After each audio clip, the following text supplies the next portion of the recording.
നമ്മുടെ കുഞ്ഞി പൂന്തോട്ടത്തിലൂടെ നടക്കുമ്പോഴത്തേനായിരിക്കും നമുക്ക് ഓരോ ഐഡിയാസൊക്കെ തോന്നുന്ന. ഐഡിയാസ് എന്ന് വെച്ചാൽ ഇന്ന രീതിയിൽ ഗാർഡനിൽ ചെയ്താൽ കുറച്ച് മാറ്റം വരുമായിരിക്കും, കുറച്ചുകൂടെ നല്ലതായിരിക്കും, അങ്ങനെ തോന്നുന്ന ഓരോ ചിന്തകളൊക്കെ ഇങ്ങനെ മനസ്സിൽ വെക്കുക കേട്ടോ.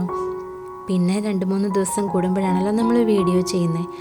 അപ്പം അത്രയും ദിവസം കൂടിയിട്ടായിരിക്കും നമ്മൾ ഗാർഡനിലും ആ ചേഞ്ച് വരുത്തുന്നത്. കാരണം എല്ലാ ദിവസവും നമുക്ക് ഇറങ്ങാൻ ടൈമില്ലല്ലോ.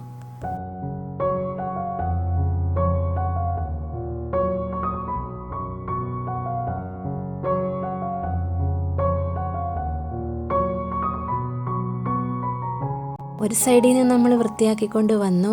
ഇവിടെ മുല്ലച്ചോട് കഴിഞ്ഞിട്ട് പിന്നെ നമ്മളൊന്നും ചെയ്തിട്ടില്ല. അപ്പോൾ ഈ ലക്കി ബാമ്പു നിൽക്കുന്ന ഏരിയ ഒന്ന് ചെറിയൊരു രീതിയിൽ ഒന്ന് ഒരു മേക്ക് ഓവർ ചെയ്തെടുക്കാമെന്നാണ് വിചാരിക്കുന്നത്.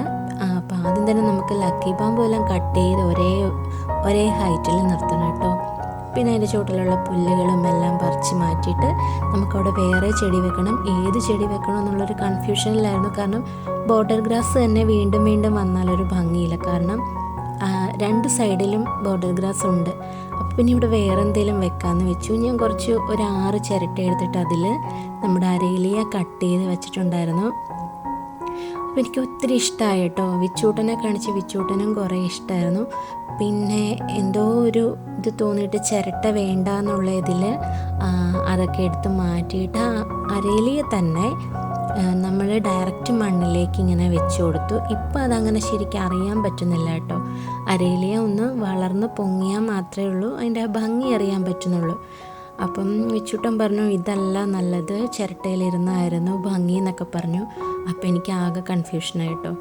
പിന്നെ എന്തായാലും ഇങ്ങനെ തന്നെ വെച്ചു. ചിരട്ടയാകുമ്പോൾ ചിലപ്പോൾ മറിഞ്ഞു പോകാനൊക്കെ ചാൻസ് ഉണ്ടല്ലോ, അതുകൊണ്ട് ഇങ്ങനെ തന്നെ വെച്ചിട്ടുണ്ട് കേട്ടോ. അപ്പം നിങ്ങൾക്ക് ഇതിലേതാ ഇഷ്ടം എന്നുള്ളതൊന്ന് കമൻറ്റ് ചെയ്യണേ. അതായത് അരയിലിയ ചിരട്ടയിലിരുന്നതാണോ ഭംഗി, അതോ മണ്ണിൽ നമ്മളിങ്ങനെ വെച്ചതാണോ ഭംഗി എന്നൊക്കെ ഉള്ളത് ഒന്ന് കമൻറ്റ് ചെയ്യണം കേട്ടോ.